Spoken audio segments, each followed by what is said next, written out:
मिथिला संगीत धाम पर अहाँ सबके स्वागत कर रहल छी।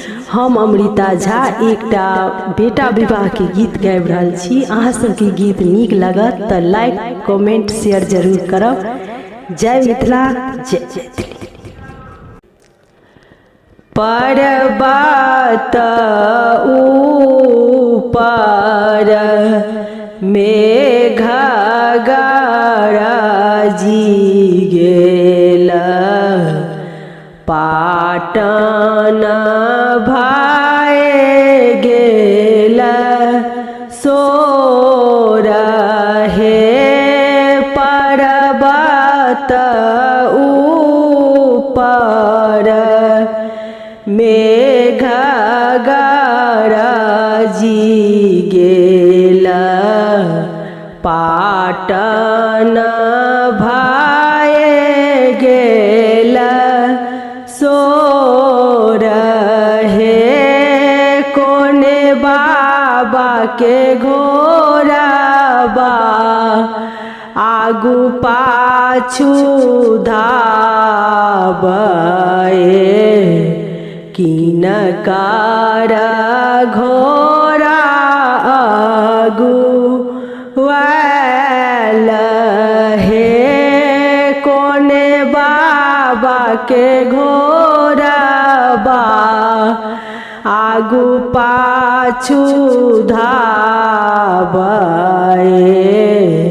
किनकर घोड़ा आगू वाल हे।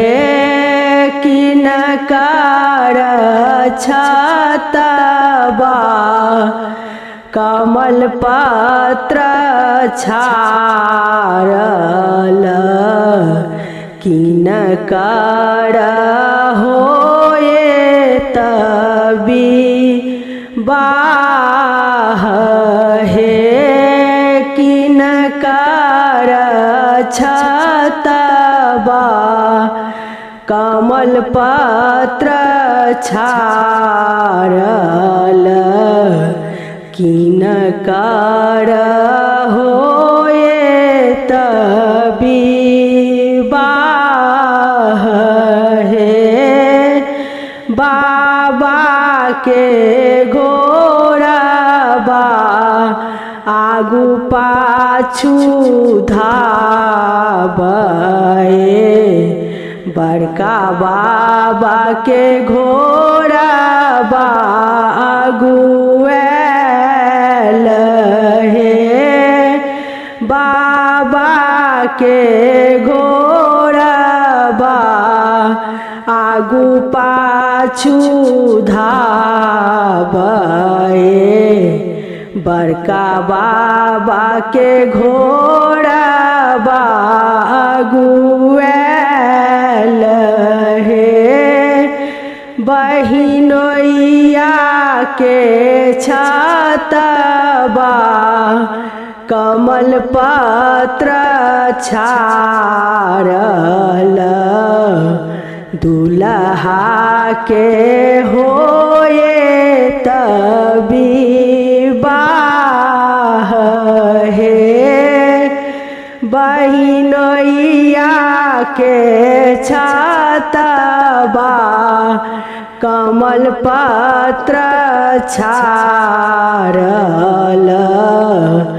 रामचंद्र दुल्हा के होए विवाह हे। सब बरियतियान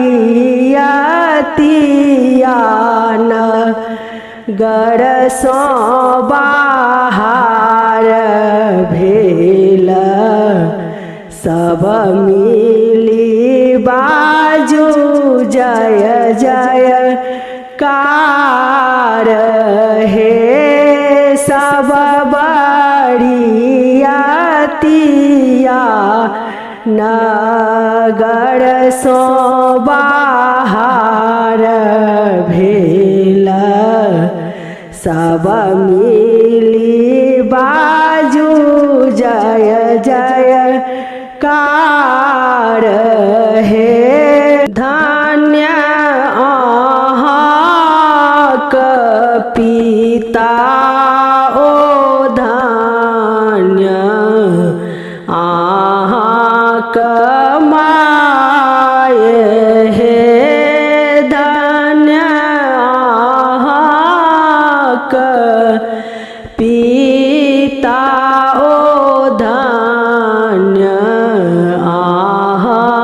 के माए है जिनका को खिले अब तार है दूल्हा